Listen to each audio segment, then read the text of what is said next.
Unusual Chip Sci Fiction, short story by Elham Ghoreishi.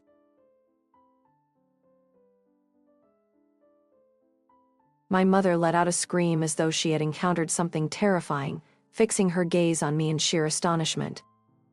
My father remained utterly silent for a few moments, only to suddenly erupt in a burst of anger, yelling, "Have you lost all sense of humanity, girl? Is this how I raised you?" It was a night fraught with tension. When my mother realized her efforts to persuade me were futile, she stormed off to her room, visibly angered. My father, his agitation escalating, remarked, "Is this truly your desire? It's unfathomable, girl. I can't fathom your intentions." He continued resolutely, "Absolutely not. Your mother and I have toiled throughout our lives to provide you with more options on such an occasion. Our hope was for you to choose the chip that resonates with you the most. I'd do anything for you. But in this case you can't count on me. There's a week left until your birthday. I implore you to reflect further. If you arrive at a wiser decision, your mother and I will stand by you." Similar to my mother, he retreated to his room, brimming with anger and exasperation. While disappointed, my determination remained unshaken. Pouring a glass of red wine, I slumped onto the couch. We constitute a contented, small family unit. My father possesses a cerebral implant for surgical expertise, while my mother boasts a legal chip as a lawyer. We occupy the upper echelon of the middle class in society. In stark contrast to my parents, my ambitions are vast. I yearn to amass enough wealth to traverse the globe and adopt 10 different chips. Now, on the cusp of my 21st birthday, I, much like my peers, am compelled to elect my chip. In our nation, governmental support extends to individuals up to the age of 20. The emphasis centers on healthy development, physique fortification, and eradication of potential deformities and mental afflictions. Rigorous physical activity, wholesome nourishment, and, if necessary, suitable medications are mandated for addressing physical and mental challenges. Upon reaching the age of 20, having completed physical maturation and cognitive growth, youths must undergo a series of assessments spanning a year. These evaluations, entirely non-competitive, strive solely to unearth individual weaknesses and strengths, interests, and inherent aptitudes. Ultimately, the relevant authority compiles a catalog, assigning job recommendations to each individual based on test results. Each person can then select a profession from the list and request the corresponding chip. The 21st birthday stands as the pinnacle day in every individual's life. Offspring have envisioned this event for years, harboring a sweet reverie of entering the realm of adulthood. For any parent, witnessing their child adorned in the ceremonial garb known as Tito is a cherished aspiration. The girl's Tito is resplendent in gold, accompanied by a crown, while the boy's attire shimmers in silver, adorned with a distinct hat. Individuals across the gender spectrum don rainbow attire, hats, and crowns. Although the festivities vary based on wealth and personal preference, all share a common tapestry of flowers, illumination, cake, music, and dance. Distinct customs and traditions thrive across cities and provinces, yet they generally maintain a cohesive essence. On the morning of the birthday, the committee charged with chip implantation arrives at each individual's residence to carry out the procedure. The process is nearly instantaneous and virtually painless. Administered as the recipient hovers in a drowsy, semi-conscious state, the chip's insertion is executed using a small yet precise instrument. The margin for error stands at less than 1,000th, and in case of mishaps, rectification is straightforward. As per the nation's constitution, 5 core chips are mandatory for every citizen. The first chip encompasses comprehensive knowledge of the Constitution, geographical context, historical evolution, and cultural heritage of our nation. The second chip delves into intricate details concerning emotional connections, marriage dynamics, and parenting insights. The third chip embeds a repository of techniques and knowledge in disaster management, encompassing scenarios such as floods, earthquakes, warfare, fires, epidemics, and rescue tactics within your cognitive faculties. The fourth chip, facilitates fluency in 3 widely utilized foreign languages within the mind. Lastly, the 5th chip, exclusively tailored and installed for each individual, imparts extensive, accurate data about one's own physique. This enables every person to possess an optimal self-monitoring tool, remaining cognizant of their body's status and preempting disturbances, seeking prompt professional intervention as needed. However, this chip has recently transitioned from a discretionary acquisition to a compulsory, free inclusion, previously inaccessible to all. Finally, the chosen chip propels the trajectory of every individual's future vocation and existence. Any individual who reaches the age of 21 can select a profession from the recommended list and receive the corresponding chip free of charge. As elucidated earlier, these recommendations harmonize individual capabilities with prevailing national demands. While venturing outside the realm of the TITA organization's prescribed list is permissible, any such pursuit necessitates personal funding. It's a common tradition for prospective parents to set aside the funds typically spent on annual birthday celebrations and gifts. They present this sum to their child on their 21st birthday, allowing them to purchase their preferred chip if needed. Hence, only children from very affluent families or those with misguided parents experience birthday festivities and gifts before reaching the age of 21. The chips available for purchase all share the same price point, yet the income generated by job-specific chips introduces complexity to the decision-making process. The more intricate the chosen occupation, the higher the potential earnings. As a result, the wealthier segments of society engage in demanding and occasionally unappealing roles.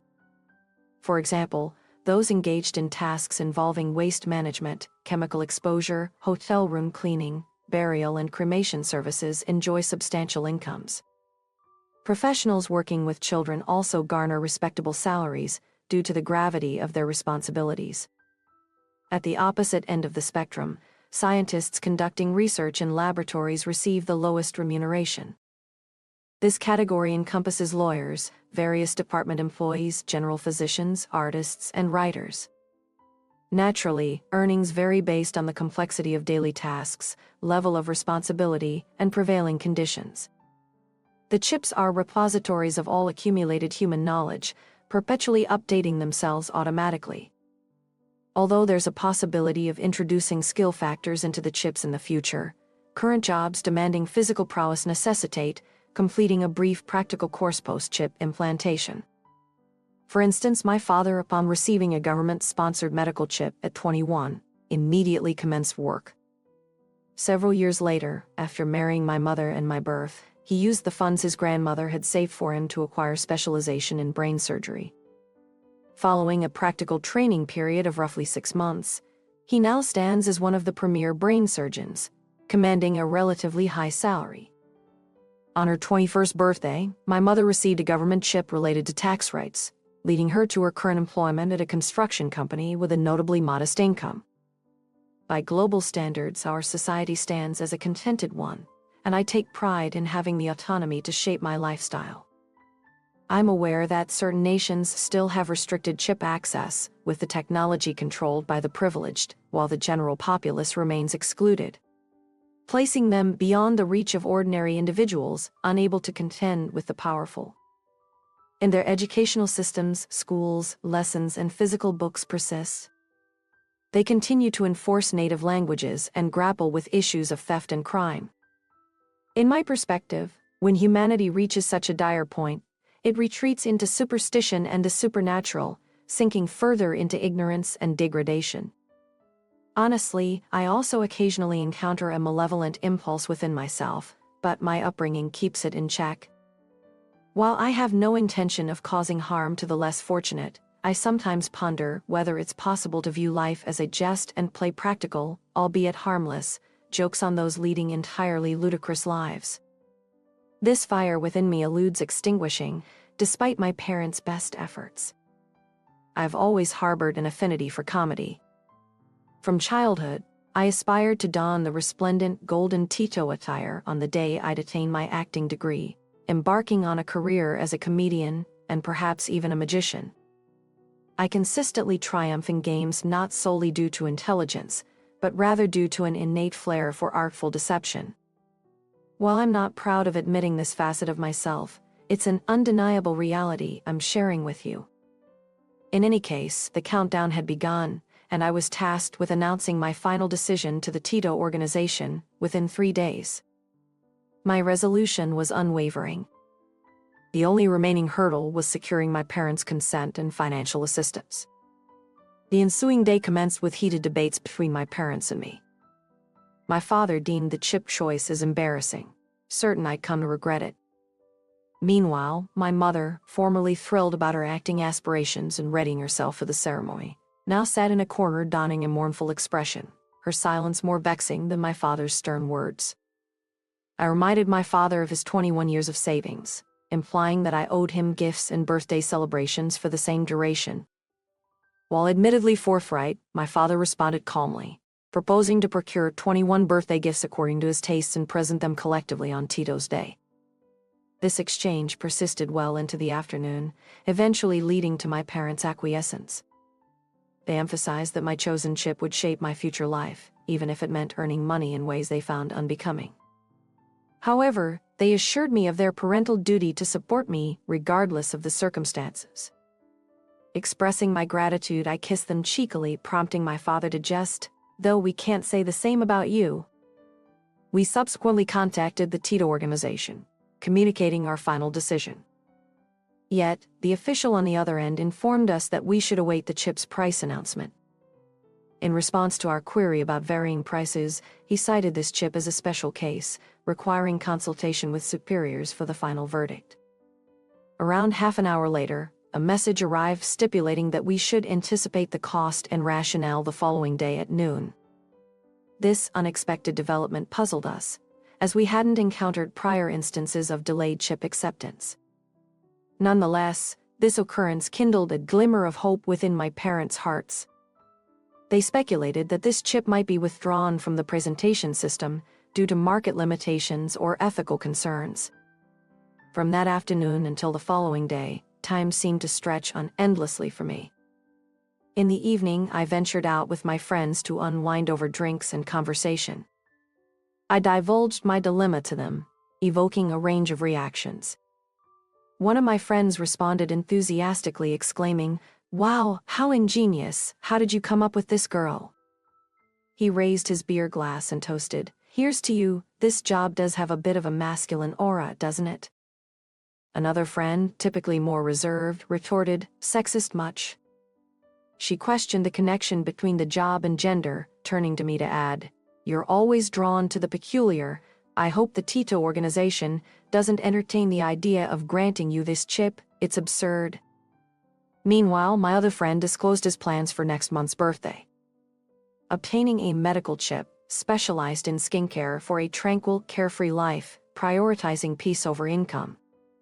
The first friend, still savoring his beer, argued that a life devoid of excitement wasn't worth living. He recounted his own elation since acquiring the submarine engineering chip, which not only brought substantial income, but also fulfilled him due to its substantial responsibilities. He quipped about wanting to purchase a chip for his pet monkey in the future, enabling them to engage in computer games together. The concept prompted laughter among us. This practice, which aimed to keep animals from harm while also preventing them from becoming dangerous, wasn't uncommon in our country. And so, the night stretched on. Around noon the next day, a representative from the Tito organization contacted us, notifying us that someone would be visiting in an hour to provide personalized counseling. True to their word, an hour later, a middle-aged woman arrived at our doorstep. Initially taken aback upon seeing me and my parents, she quickly regained her composure. After sipping the coffee my mother offered, she initiated the conversation. She elucidated that granting this chip as an exception required approval from the governing board of that profession. Moreover, they only issued a maximum of 2 licenses per year. Fortunately, a slot for this year was still available. She explained that to acquire the chip, I'd need to meet with the guild's board of directors in person and secure their endorsement. Furthermore, due to the impending birth, She could arrange the interview for the day after tomorrow. However, the primary challenge was the chip's unusual price tag. 3 times the standard cost of a work-related chip. This revelation left me disheartened, but my parents rather content. My mother, her joy thinly veiled, remarked, "Darling, you know we don't have those funds. Perhaps for now you should opt for the actress chip listed, which comes free of charge then. You can use our savings to acquire another enticing chip down the line." She then embarked on a spirited sales pitch for different chips. But I was lost in my thoughts, barely registering her words. I turned to the agent and declared, "Please schedule my interview for the day after tomorrow. I'll cover the fee." The agent promptly submitted my request, and the appointment was secured. Amidst my parents' surprised expressions, I offered an explanation saying, "Grandmother." Once the agent left, I called my grandmother, confirming her presence at home, and swiftly made my way there. My grandmother, fresh from a yoga session, handed me the responsibility of food preparation before retreating for a shower. As we gathered around the dinner table, typical conversations ensued. Post-meal, my grandmother inquired about the reason for my sudden visit, prompting me to recount the entire tale, except for the financial aspect. I wanted to ease into that discussion. Unfazed, my grandmother sported a gentle smile, remarking, "You're quite the little devil, aren't you?" She then asked why I held such a keen interest in receiving this unconventional chip. I explained that it represented the simplest and most carefree path one could take. This line of work usually catered to individuals in demanding roles, thereby offering substantial income. In confirmation, my grandmother recounted a tale of a client who frequented her home for toilet cleaning services. This individual took immense pleasure in such tasks, earning good money in the process. Astonishingly, she indulged in luxury vacations with her husband and child every few months. Her husband, a sulfur mine worker in Indonesia, also enjoyed a lucrative occupation. My grandmother reflected, "Everyone aspires to life in their own unique way. Hard work, comfort at home, and recreation. It's their chosen rhythm. They've amassed enough to retire, but their greed keeps them working. However, this is a personal journey, detached from our own lives." She further recounted how my own father's job wasn't easy, emphasizing the physical toll it took. She reminisced about the era when chips lacked identification codes, and theft led to illicit installations. In those times, countless individuals met grisly fates at the hands of law enforcement. Her neighbor, a policeman assigned to cleaning crime scenes, earned a substantial income on such days. Back then, when someone passed away, there was no automatic alert to the police station through the chip. The elderly often passed away alone, their bodies left to decay. This neighbor's task involved cleansing these scenes. Despite the morbid nature of the job, he genuinely enjoyed it. "Some individuals remain enigmatic to me," she concluded. Regaining our initial topic, I noted, "We were discussing my chip." She chuckled, saying, Yes, I was saying, your chosen profession is rather intriguing. You're peddling something that could be garbage, and no one would ever know, even if it backfires. There's no one to raise a complaint against you. I'll congratulate you in advance." She dissolved into fits of laughter. In hindsight, I should have been forthright with her. Taking a deep breath, I feigned innocence and confessed, "I do need to secure the funds, but the inheritance my parents left for me covers only a third of the required amount. I'm seeking your financial assistance." Upon learning that I'd come for money, her response was sharp, "Out of the question. I've already earmarked my savings for pleasure chips next month. I've set up an installation appointment. It's my time to revel in life. Do you comprehend the sensation? Every pleasure becomes tenfold in your brain. Witness me enjoying this whiskey. Now try to taste it. Or picture yourself on a stunning beach, feeling as if you're truly there. I'm getting on in years and I require such an experience. Be off, kid." I reminded her that acquiring this chip would yield substantial income, and I'd swiftly reimburse her, along with her choice of entertainment chip. Grandmother responded, "By then, who knows if I'll still be around." Convincing my grandmother took under 2 hours. In the end, she relented, saying, "Accepted, little trickster. You've truly made a shrewd decision. This chip suits you remarkably well." She handed over a considerable sum from her savings. With the financial burden lifted, I returned home, my hopes pinned on successfully navigating the impending challenge. The interview. The day of reckoning arrived. The interview day.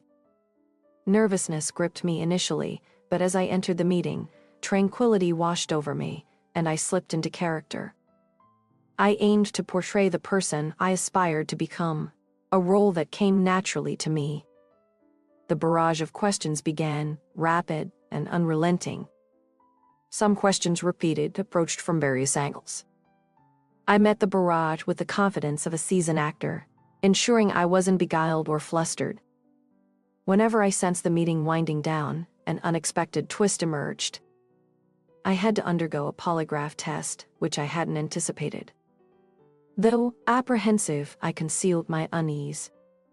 While lie detectors of your gauge speech accuracy based on heart rate, modern devices directly interfaced with the brain. I resolved to outsmart my own brain. During a brief interval, I rehearsed certain details mentally before proceeding to the polygraph machine. In a pristine white chamber, I awaited the results. A gentleman entered and led me to a room. His expression offered no hints until he confidently announced, "Congratulations, I hope your future endeavors are successful, with God's blessings." My impulse was to leap up and shout for joy, but I reined in my excitement, responding composedly, "I shall serve the people as long as my humble self can contribute." He extended his well wishes, and I contained my elation. From the outset, I didn't seek exoneration or justification. I readily admitted that deceit was ingrained in my nature. Whatever the outcome, evidence was often murky, and I, an adept angler. The momentous day arrived. Our home's hall brimmed with flowers, emitting a fragrant scent. The ceremony organizers bustled about, setting everything in place.